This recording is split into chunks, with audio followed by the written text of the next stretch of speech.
एक वक्त था जब भारत को सोने की चिड़िया कहा जाता था और एक वक्त आया जब वही चिड़िया पिंजरे में बंद कर दी गई। 1857 में जहां आज़ादी का पहला ज्वाला भड़का, 1947 तक एक आग बन चुका था देश का जज्बा। ये कहानी है एक ऐसे सफ़र की जिसमें लाखों ने अपनी ज़िंदगी दे दी सिर्फ एक सपने के लिए, आज़ाद भारत। 1857 भारत के लोगों के सब्र का बांध टूट गया।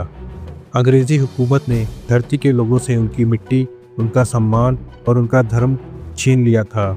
एक छोटी सी चिंगारी, कार्ट्रिजेस में गाय और सुअर की चर्बी का इस्तेमाल, ने भयानक आग बना दी।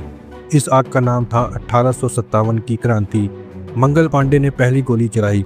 मेरठ से लेकर दिल्ली, लखनऊ, कानपुर तक भारत के लोग अंग्रेज़ों के खिलाफ उठ खड़े हुए। बहादुर शाह जफ़र को एक बार फिर से दिल्ली का बादशाह बनाया गया, लेकिन यह संघर्ष ज़्यादा दिन तक टिक नहीं सका। अंग्रेज़ फौज ने बड़े ही कठोर तरीके से इस आंदोलन को कुचल दिया। बहादुर शाह जफ़र को रंगून भेज दिया गया, जहां उनकी मौत हुई एक अकेले पराए मुल्क में। पर एक बीज बो दिया गया था, आज़ादी का बीज। 1858 के बाद ब्रिटिश क्राउन ने पूरा कंट्रोल ले लिया। कंपनी राज खत्म हुआ, पर गुलामी और बढ़ गई। भारत के लोग अब समझने लगे थे, सिर्फ तलवार से नहीं, अब हमें सोच से लड़ना है। भारतीय पढ़े लिखे लोगों ने एक संस्था बनाई, इंडियन नेशनल कांग्रेस, 1885 में। शुरू में यह सिर्फ सुधार की बात करती थी, मगर धीरे धीरे आवाज़ बढ़ने लगी, पूर्ण स्वराज चाहिए। 1905 में ब्रिटिश ने बंगाल को 2 टुकड़ों में बांट दिया, हिंदू और मुस्लिम के नाम पर।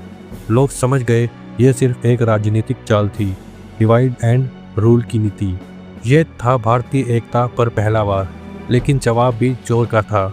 स्वदेशी आंदोलन शुरू हुआ। लोगों ने अंग्रेजी माल जला दिए, खादी, देसी कपड़े, देसी साबुन, हर चीज़ अपनी बनाई। यह एक जागरण था। भारत अपने पैरों पर खड़ा होना शुरू कर रहा था। 1915 में एक शांत स्वर, एक नया चेहरा भारत आया, मोहनदास करमचंद गांधी। साउथ अफ्रीका में सत्याग्रह का अनुभव लेकर आए थे और भारत में उन्होंने अहिंसा को एक शस्त्र बनाया। 1919 में जलियांवाला बाग में जनरल डायर ने बेगुनाहों पर गोलियां चलवाई, हजारों लोग मारे गए बिना किसी चेतावनी के। ये घाव पूरे देश के दिल में लग गया। गांधी ने कहा, अंग्रेज कानून नहीं माने, उनका विरोध करो बिना हिंसा के। और इस तरह शुरू हुआ नॉन कोऑपरेशन मूवमेंट। कपड़ा जलाए गए, स्कूल छोड़े गए, ब्रिटिश मेडल वापस किए गए। भारत कह रहा था, हम आपके नहीं रहे। 1930 में गांधी ने एक नया कदम उठाया, ब्रिटिश के नमक कानून का विरोध। साबरमती से दांडी तक 240 किलोमीटर की यात्रा की, सिर्फ एक मैसेज के लिए, हम कानून तोड़ने से नहीं डरेंगे। इसने पूरे भारत को एकता में बांध दिया। गांव से लेकर शहर तक लोगों ने ब्रिटिश हुक्म के खिलाफ आवाज़ उठाई। हजारों जेल में गए, लेकिन अब भारत रुकने वाला नहीं था। इस वक्त एक और नेता उभर कर आए, नेताजी सुभाष चंद्र बोस। उनका जज्बा गांधी से अलग था। वो कहते थे, आज़ादी भीख नहीं छीन कर मिलेगी। उन्होंने बनाई आज़ाद हिंद फौज, INA। जापान की मदद से दिल्ली चलो का नारा उन्होंने दिया। उनकी सेना अंडमान से लेकर बर्मा तक पहुंच गई थी, लेकिन वार के दौरान जापान हार गया और नेताजी भी कहीं खो गए। उनके अंतिम दिन आज भी एक राज हैं, लेकिन नेताजी ने साबित कर दिया, आज़ादी सिर्फ बातों से नहीं, कुर्बानी से भी मिलती है। 1942 में गांधी जी ने आखिरी और सबसे जोर का नारा दिया, अंग्रेज़ों भारत छोड़ो। 8 अगस्त को मुंबई में ये घोषणा हुई। अगले ही दिन गांधी, नेहरू और पटेल सभी गिरफ्तार हो गए, पर लोगों ने हिंसा की, ट्रेन रोकी, ऑफिसेस जलाए, पुलिस स्टेशन पर झंडा लहराया। देश आखिरी बार उठ खड़ा हुआ, या तो आज़ादी या शहीद। वर्ल्ड वार 2 के बाद ब्रिटेन कमज़ोर हो चुका था।